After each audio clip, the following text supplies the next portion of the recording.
A dirigibilidade, né, você tem três parâmetros importantes assim, que eu posso citar aqui, que são a marcha lenta, a troca de marcha e a correção de combustível em aceleração e desaceleração.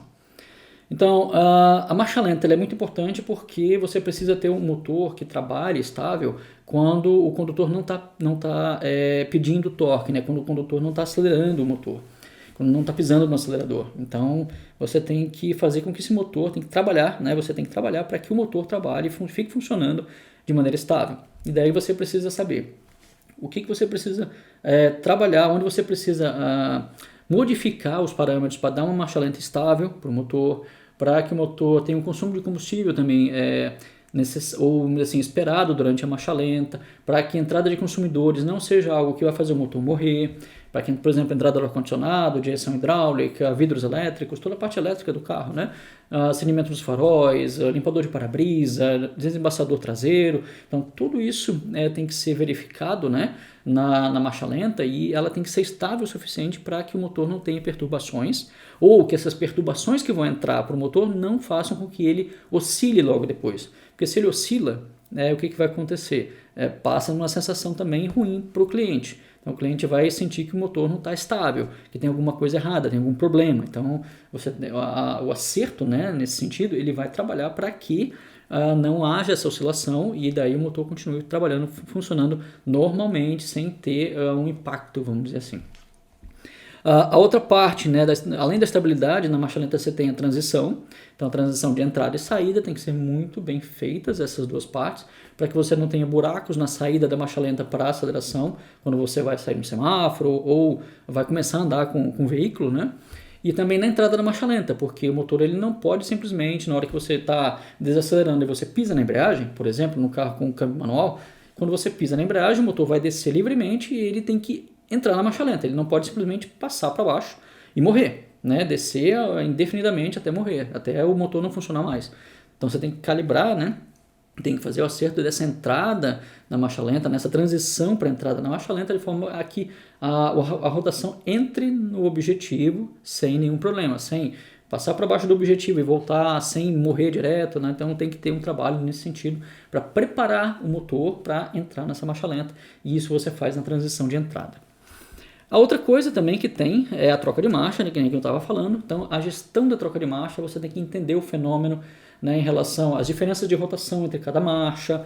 Você tem que saber qual é essa diferença de rotação e como você faz para que essa rotação esteja casada no momento que você vai soltar a embreagem, quando você troca de marcha. Diversos tipos de troca de marcha, esportiva, suave, mais lenta, né? Tudo isso você tem que saber, né, entender fisicamente, para que daí você possa aplicar na hora que você estiver fazendo o acerto.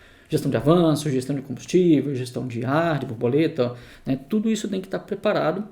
Você tem que saber como isso funciona, quais são os princípios necessários, para que daí você entenda, né? Daí você traga esses princípios para a injeção eletrônica com a qual você vai trabalhar. Porque lá na injeção eletrônica vão existir as estratégias, os mapas, as tabelas, os valores que você vai modificar para que você trabalhe com essa prestação, vamos dizer, com essa área, com essa, como é que eu posso dizer, com essa parte, né, do acerto, que a gente está falando agora da troca de marcha.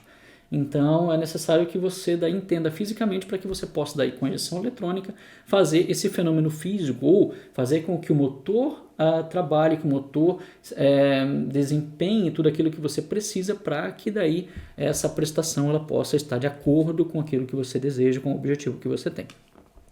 E daí a outra parte, né, que a gente vai falar da dirigibilidade, é a correção de aceleração, principalmente nos motores que têm injeção indireta, né, onde os injetores estão montados no coletor de admissão.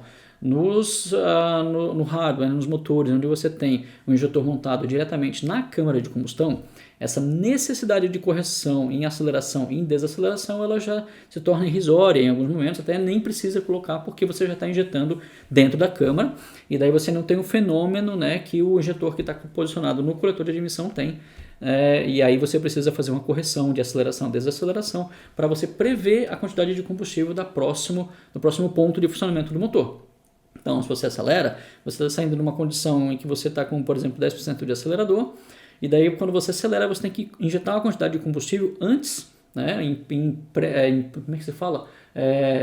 Você tem que antever a quantidade de combustível do próximo ponto para que daí esse combustível chegue na hora certa quando o motor chegar naquele ponto onde você acelerou, por exemplo, de 10 para 100% de pedal de acelerador, né? Então você tem que fazer com que essa parte de correção aconteça, tanto em aceleração quanto em desaceleração.